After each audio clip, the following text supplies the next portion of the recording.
The Titanic. The Titanic was a British passenger liner that famously sank on its maiden voyage on April 15, 1912.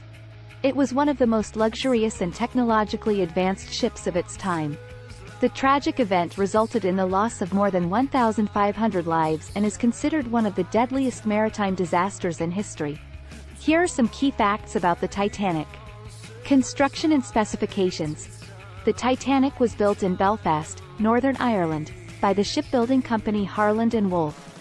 It was the largest ship afloat at the time and had a length of about 882 feet, 269 meters. The ship had 9 decks and could accommodate over 2,400 passengers and crew members. Maiden voyage. The Titanic embarked on its maiden voyage from Southampton, England, on April 10, 1912, with planned stops in Cherbourg, France, and Queenstown, now Cobh, Ireland, before heading to New York City, United States. Collision with an iceberg. On the night of April 14, 1912, the Titanic struck an iceberg in the North Atlantic Ocean. The ship was cruising at a high speed despite multiple iceberg warnings received throughout the day. The collision caused significant damage to the ship's hull, leading to its eventual sinking. Sinking and rescue efforts.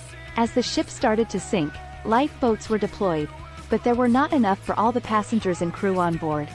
The Titanic did not have sufficient lifeboat capacity to accommodate everyone, and this contributed to the high loss of life. The RMS Carpathia responded to distress calls and arrived at the scene, rescuing the survivors. Aftermath and investigations. The sinking of the Titanic prompted international outrage and led to significant changes in maritime safety regulations. Investigations were conducted to determine the causes of the disaster and to prevent similar incidents in the future. The loss of life in the stories of heroism and sacrifice associated with the Titanic continue to captivate public interest to this day. Rediscovery and preservation. The wreck of the Titanic remained lost for over 70 years until it was discovered in 1985 by a team led by Dr. Robert Ballard. The wreckage is located about 12,500 feet, 3,800 meters, below the surface of the North Atlantic Ocean. Since its discovery, several expeditions have been undertaken to study and document the remains of the ship. The sinking of the Titanic has been the subject of numerous books, documentaries, and films, most notably the 1997 film, Titanic, directed by James Cameron, which won multiple Academy Awards and became one of the highest-grossing films of all time. Thanks for watching.